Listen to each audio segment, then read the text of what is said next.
Hello friends, आपका हमारे YouTube channel पर स्वागत है। आज के इस वीडियो में हम शॉर्टकट ट्रिक की मदद से इस तरीके की सीरीज़ के सॉल्यूशन को सॉल्व करना सीखेंगे। तो आइए स्टार्ट करते हैं अपने इस वीडियो को।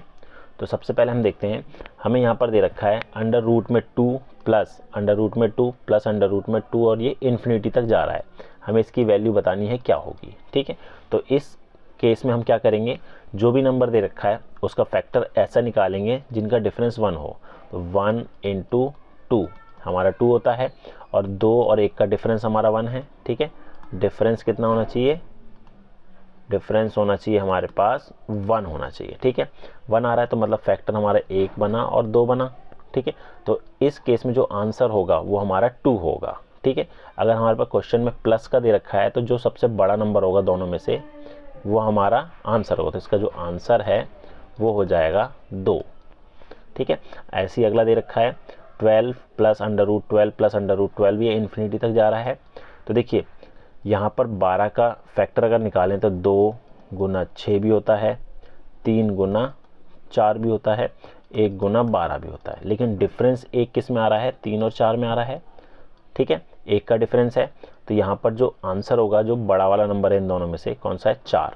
ठीक है, इसका जो आंसर आएगा वो आएगा हमारे पास 4 हो जाएगा। ठीक है, तो ये आपको याद रखना है। अगर रूट के अंदर प्लस में सेम नंबर चल रहा है इन्फिनिटी तक, तो जो आंसर आएगा वो क्या होगा, इनका बड़ा नंबर होगा, इनके फैक्टर का बड़ा नंबर, और डिफरेंस उसका 1 होना चाहिए। अगला है, आप क्वेश्चन है अगर माइनस में हो तो क्या करेंगे। तो देखिए माइनस में 30 के फैक्टर निकालेंगे तो 5 6 30। ठीक है, ये होता है। तो जो माइनस में है, माइनस में हम छोटा वाला नंबर लेंगे। ठीक है, माइनस में इसका आंसर जो आएगा वो आएगा 5। तो इसको सॉल्व करेंगे लास्ट तक तो आंसर जो आएगा इसका 5 आएगा। प्लस होता तो आंसर 6 होता, माइनस है तो आंसर 5 होगा। ऐसे ही ये हो जाएगा 7 8 56। ठीक है, तो इसका आंसर क्या होगा हमारा, इसका आंसर हो जाएगा 7। ठीक है, ये आपको याद रखना है। अगला है, अब रूट के अंदर ये जो नंबर है वो मल्टीप्लाई में है, root 5 under root 5 under root 5 under root 5 infinity तक। ठीक है, तो अगर रूट में जो है सेम नंबर मल्टीप्लाई हो रहा है तो जो आंसर आएगा वो सेम वही नंबर रहेगा।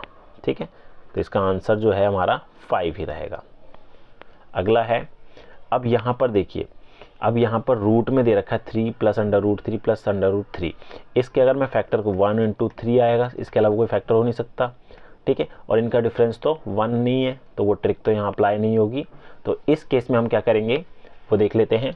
तो देखिए हमारे पास क्वेश्चन में था 3 plus root 3 plus under root 3, ये इन्फिनिटी तक जा रहा है। ठीक है, तो हमने क्या करा, इसको x मान लिया। अब स्क्वायरिंग बोथ साइड कर दूं, इधर भी स्क्वायर कर दूं इधर भी स्क्वायर कर दूं, तो सबसे पहला वाला रूट हट जाएगा तो बचेगा 3 plus under root 3 plus under root 3 plus under root 3 और ये इन्फिनिटी तक ये बचा, इक्वल टू एक्स स्क्वायर हो गया। ठीक है, अब इसकी वैल्यू तो हमने x रखी थी तो ये हो जाएगा 3 plus X equal to X square. तो यहाँ से हमारे पास एक इक्वेशन बनकर आएगी एक्स स्क्वायर माइनस एक्स और माइनस का 3 इक्वल टू 0। ये क्वाड्रेटिक इक्वेशन बन गई। तो इसके अगर हमें रूट्स निकालने हो या एक्स की वैल्यू निकालनी हो तो उसके लिए हम क्या करेंगे, ये फॉर्मूला अप्लाई करेंगे, X equal to minus B plus minus under root B square minus 4ac upon में 2a। तो ये फॉर्मूला अप्लाई करके हम इसको सॉल्व करेंगे। तो देखिए ए बी सी क्या है, इसको कंपेयर करेंगे तो A X square plus B X plus C. तो ए तो हमारा हो गया एक्स स्क्वायर के साथ 1 है, बी हमारा -1 है और सी हमारा माइनस का 3 है। तो यहाँ पर वैल्यू रख देते हैं, बी हमारा माइनस का 1 है तो माइनस माइनस प्लस हो गया, plus minus under root B square minus 1 का square minus 4 into 1 into minus 3 upon में 2a। तो ये हो जाएगा 1 प्लस माइनस अंडर रूट में कितना है, -1 का स्क्वायर का 1 आया और ये 12 और एक 13 हो जाएगा अंडर रूट 2। तो x की वैल्यू हमारी ये आएगी। तो इस तरीके से हम इस टाइप के सीरीज़ को सॉल्व कर सकते हैं। उम्मीद है आपको हमारा वीडियो पसंद आया होगा। Thank you.